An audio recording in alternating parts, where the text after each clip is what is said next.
ಎಷ್ಟೋ ದಿನಗಳಿಂದ ಅನ್ಕೊತಾ ಇದ್ದಿದ್ದು ವಿಷಯ ಇಲ್ಲ ವರ್ಷಗಳಿಂದ ಅನ್ಕೊತಾ ಇದ್ದಿದ್ದು ವಿಷಯ ಇವತ್ತು ನಡೀತಾ ಇದೆ.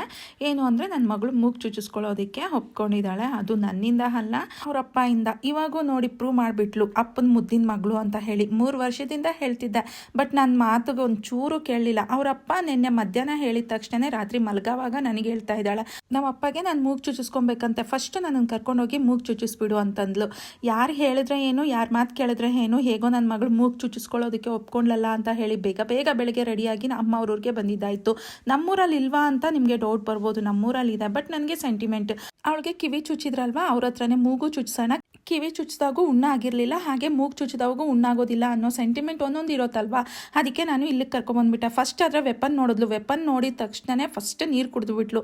ಅದು ನೋಡ್ತಿದ್ರೇ ಭಯ ಆಗ್ತಿದೆ ಅಂತಂದ್ಲು. ಸರಿ, ಸೂಜಿಯಲ್ಲಿ ಬೇಡ, ಗನ್ ಶೂಟೇ ಮಾಡಿಬಿಡಿ ಅಂತ ಹೇಳಿ ಫೈನಲ್ ಆಗಿ ಗನ್ ಶೂಟ್ ಮಾಡಿಸ್ಬಿಟ್ರಿ. ಅದು ಸಿಂಗಲ್ ಸ್ಟೋನ್ ಆಗಿದ್ರೆ ಸ್ವಲ್ಪ ಈಸಿಯಾಗಿರೋದೇನೋ. ಮತ್ತೆ ಅದನ್ನು ರಿಮೂವ್ ಮಾಡಿಬಿಟ್ಟು ನಾನು ರಿಂಗ್ ಹಾಕ್ಸ್ಬೇಕು ಅನ್ನೋ ಡ್ರೀಮ್ ಇತ್ತಾ, ಅದನ್ನೇ ಹಾಕ್ಸ್ದೆ. ಪಾಪ ಎಷ್ಟು ನೋವಾಯಿತೋ ಮಗುಗೆ. ಮೂಗೆಲ್ಲ ಫುಲ್ಲು ರೆಡ್ಗೆ ಹೋಗ್ಬಿಡ್ತು. ಫೈನಲ್ ಆಗಿ ಚುಚ್ಚಿಸ್ಕೊಂಡ್ಲಲ್ವಾ ಅನ್ನೋ ಖುಷಿ. ಫೇಸಲ್ಲಿ ಒಂದು ಸ್ವಲ್ಪ ಡಿಫ್ರೆನ್ಸ್. ಫಸ್ಟಿಗಿಂತ ಇವಾಗ ಎಷ್ಟು ಅಂದವಾಗಿ ಕಾಣ್ತಿದ್ದಾಳೋ ಅಂತ ಅನ್ನಿಸ್ತು. ತುಂಬ ಖುಷಿ ಆಯಿತು. ಆಗಲೇ ಅವರಪ್ಪಗೆ ವಿಡಿಯೋ ಕಾಲ್ ಮಾಡಿನೂ ತೋರಿಸ್ಬಿಟ್ಲು. ಅದೆಲ್ಲ ಮುಗಿಸ್ಕೊಂಡು ಅಮ್ಮ ಮನೆಗೆ ಬಂದ್ರಿ. ಹಾಗಿಂದ ಹಾಗೆ ಹೋಗೋಣ ಅಂತಂದರೆ ಇನ್ನು ಅಮ್ಮವ್ರು ಬಿಡಬೇಕಲ್ವಾ, ಬಿಡೋದಿಲ್ಲ. ಇನ್ನು ಮನೆಗೆ ಕರ್ಕೊಬಂದು ಊಟ ಅಂತೆ, ಜಾಮೂನ್ ಅಂತೆ, ಅದು ಇದು ಅಡುಗೆಗಳೆಲ್ಲ ಹಾಕಿ ಹೊಟ್ಟೆ ತುಂಬಿಸ್ಬಿಟ್ರು. ಸಾಕು, ಇನ್ನು ಹೊರಡೋಣ ಅಂತಂದರೆ ಲಾಸ್ಟಲ್ಲಿ ಟೀ ಕೊಟ್ಟೇ ಬಿಟ್ರು.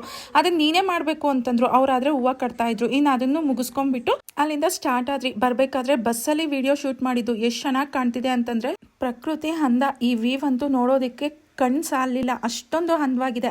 ಆ ತೆಂಗಿನ ಮರದಿಂದ ಆ ಸೂರ್ಯನ್ ನೋಡೋದಕ್ಕಂತೂ ಸೂಪರ್ ಆಗಿತ್ತು. ಅದನ್ನೇ ಒಂದು ಸ್ವಲ್ಪ ವಿಡಿಯೋ ಮಾಡ್ಕೊಂಡೆ.